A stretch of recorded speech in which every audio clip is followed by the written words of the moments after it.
We're going to talk a little bit about lacrosse, F&M lacrosse. I got Mike Gross here. He's written some good columns. No, we're going to talk hockey. Hockey. We got Chip Smedley. It's time for Don't some know hockey F&M talk. lacrosse. And a little bit of a different format. Chip's going to interview us about hockey. I don't know what the questions are. Mike, you don't know ahead of time either, do you? No idea. He has no advantage over We're on me. the edge of our seats. He was trying to cheat, though. Yeah, Vast hockey knowledge. Go Here it ahead. comes. This is all new for us. This should be an interesting concept. That's right. We bring him on as a hockey expert, and yet he's going to ask us stuff. This He's should nothing be if not good. innovative. Well, because if I actually were the expert, I would have to look things up. This way I can just ask questions. And Spoken like a school teacher. Your yes, thinking is very sound. discussion is a very important part. All right, here we go. Okay. Number one, why for the first time in 54 years were two Stanley Cup Finals games played on back-to-back nights? That was Saturday and Sunday, and they usually have the break in between. So why is that? I think I know the answer to this question because we've talked about it a little bit. It's because they didn't want to put Game 2 on Monday, get overtime, and bleed into Conan O'Brien's debut. Wow, the TV really plays a factor with Yes. sports anymore. Yes. So for Conan O'Brien's new debut as the late show host, plays a factor with when Didn't want to have that ugly hockey game interfering with Conan. So Well- the quality of play might not have been as good in the second game because they had to play back to back, but that we don't want to interfere with our TV ratings. Right. The most surprising thing about that to me is that this is the first time in 54 years that they played back-to-back games. I Yes. mean, that's, that really shocked me a little bit. I'm not willing to say that this is evidence that the NHL is a minor league sport because all sports kiss up to the TV networks. Money talks. Yes. And NBC was contractually bound to carry games 1 and 2. Now 3 and 4 are on Versus. Right. And 5, 6, and 7 are back on NBC, but they have not released the schedule on that either because, heaven forbid, hockey and weeknight. So no one's primetime going to see programs. And games because 3 and 4. Right. and because everybody in America is trying to find out where Versus is on their Yeah. on their cable. Good luck with that. Right. All right. Well, as Bob Ford of the Inquirer often says when people talk about the 4 major sports, he said, well, if you include hockey, it's 3.5. Number All right. 2. Next question. The NHL instigator rule says if you start a fight in the last 5 minutes of the game, you get an automatic suspension for the succeeding game.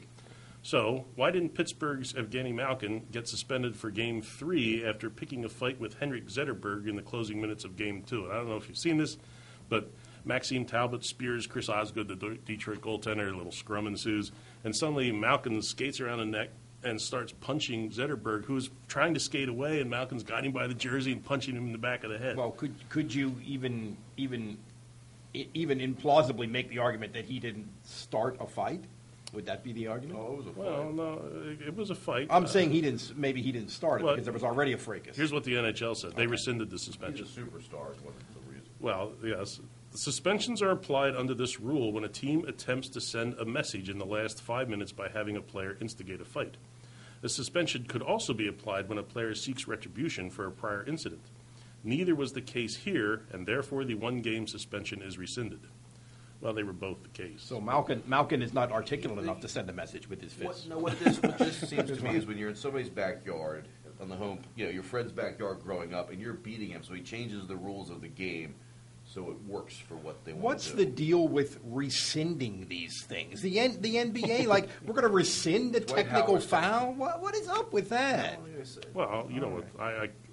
My theory here is that the NBC would like to see, and the NHL want to see Malkin and Crosby on the ice every game. More TV lurking Machiavellian in the background. And would you want Dwight Howard suspended for a game in the Well, yeah, but this is just like technical fouls. Yeah, but isn't This that is that like- deal where if you get so many, then so you... many, you Yeah, but I don't think he's in danger. Anyway. He was close. Okay. The next one would have put him over. Okay. So, All right. Same thing, though. We'll just All change right. these rules to keep our stars Well, there. we're going to turn you into a conspiracy theory. Yeah, I'm buying it. I'm buying it a Next little question. Why are the Detroit Red Wings, say that 3 Easy for times you to fast, say. one of the most successful sports franchises out there? You could argue that they are the most in team sports in North America, and they're maybe the most successful over the last 10, 15 years. 4 cups in 11 years. Well, right. So I don't know why. I have no idea why. It seems like it's hard to get to the top and stay there over a long period of time in that sport, except for that. Well, Ed Snyder, listen up, because you got 2 franchises don't have any European players. There might be a reason why. I think it's the European factor plays a lot, but it's almost like they look ahead and can go take some risks because they are good and have some young guys they brought along. Well, that's one of the deals. They are great drafters, and they are sold on developing. They have one of the best player development systems in the NHL. Mike Ilitch, the owner, they bought the team for $8 million, and now it's, I don't know, well, in Detroit it's probably worth $9 million. But they just do. They preach their players to be involved in the community. The fans love them. Players take Detroit discounts. They'll play there for less money than elsewhere. Hulse is probably going to do that next year. That kind of stuff is the result of success more than it is the cause of success. I mean, I'm not arguing with you, but it's tough to get a handle on this. Well, and they also have. There's also the theory that they have they're the only thing out there. I mean, the Lions stink. Everybody else stinks, but these guys are successful. Well, so but the fans love them. the Pistons have been very good during that stretch. It's that development of talent and taking some risks and going to Europe and getting some guys. And they also play lockdown defense. They preach defense, pressure defense. Yeah, So, the Flyers. Take some notes. okay. Next question. Why shouldn't Penguins fans be nervous? Why shouldn't Penguins? Because the Penguins are so good at home. Yes. Last year, Wow, hey, look at you. I'm pleased. Well, they've already got a title this year from the Steelers, so this is all gravy now. That's Give me a true. break. Well, but there's no reason to believe that it can't be a long series as Yeah. we stand here today, heading into Game 3 with the Penguins down 0-2. Right. Most people think it's going to be a best of three. They think the Penguins are going to take 2 at home, and then it'll be a best of 3. Now, will Versus move the time up for the next game because of the rodeo at 11 o'clock that Exactly. night? Exactly. There you go. Two-parter. A, why do people hate Sidney Crosby? And B, is it legit? Well, I have a nephew who is a hockey fan and played high school hockey and has friends who were into hockey, and they say he's a crybaby, which to me that sounds like the kind of dumb thing that teenage kids say. But I don't know enough about the sort of personality of these guys to know. To me, he's a great player who plays hard. I don't think he's afraid of the physical stuff. Is he? No. I think, although if you want the real answer, you should go to www.ihatecrosby.com. Oh, the inevitable. First of all, his name is Cindy. Sidney Crosby. But they call him Cindy. They call him Cindy. Yeah, exactly. That's problematic. Any guy, I'd punch him. Seriously. I'd like to see that.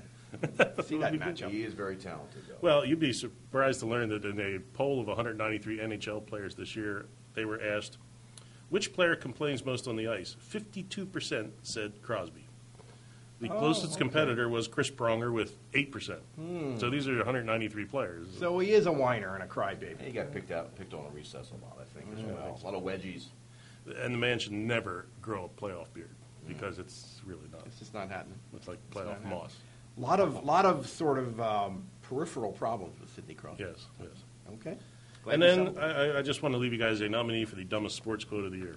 Lay it on us. Now, I love the Good original category. 6 NHL teams, but the Montreal Canadiens just hired a coach, Jacques Martin, and at his press conference he said, I really believe that when you have the puck, you're on offense, and when you don't have the puck, you're on defense. Look for a quick turnaround with the Those Canadians. are words to live by. Wow.